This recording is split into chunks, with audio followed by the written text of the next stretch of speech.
the Ipe clips, which is a hidden deck fastening system. This is our bread and butter, what we started the company on.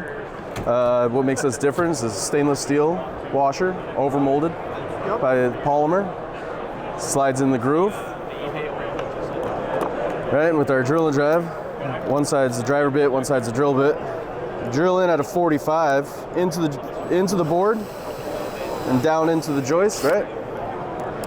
And the reason you're doing that is because this is real wood. Real wood's going to expand and contract on its width.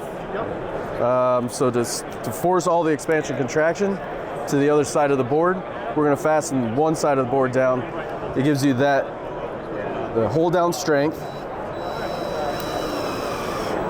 increases the lateral strength of the deck, where other hidden fasteners are going to not just go straight down, and now you've got no lateral strength.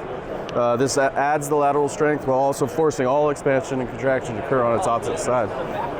So are you guys the only clip with a stainless washer in there? Yes. And those are stainless fasteners? Yep. This is a stainless steel washer inside that, and this is a stainless steel screw. Yep, 305. We're switching this year over to all 316.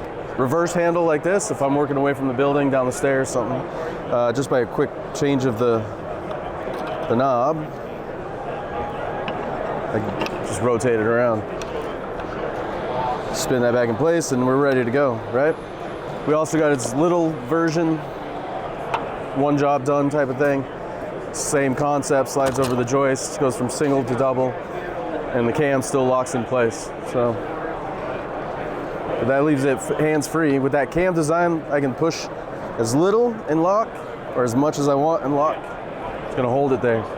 Leaves me hands-free also to install the clips, nothing in front. Clip goes in the grooves, and I can just work it down the job. So it locks on the joist, these pins, and this will push up against the next board. Straighten it out. Since it works on a cam, it locks into place. How much is that? This goes to retail about 96, where this one is about 249. So the joist tape, this is our butyl, our butyl tape. So it's got a nice, you can see it's a little thinner, right? But it still seals up. It actually has a very good adhesive on the back. Goes down in colder weather, wetter weather. This is the other type, is a bitumen, which is an asphalt base. This is the one you're probably more familiar with. It's a little softer, spongier. Yeah, this stuff's a little more. This ain't spongy. Yeah. I like it. Goes down nice and easy too. This, since it's got that better adhesive to it. So you'll go cleaner, then you can rinse it down. Once you rinse it away, you can go right into brightener. You don't have to wait for dry times or anything like that. You can go straight into brightening. So what the difference is brightening is going to open up, it's an oxalic acid, it's going to open up the tannins of the wood, it's going to bring back the natural color. Well, also, you've been adding soap acids, pH level increases, right? This is going to neutralize that pH levels, which is going to be good when you start adding an oil or a water-based finish to the boards.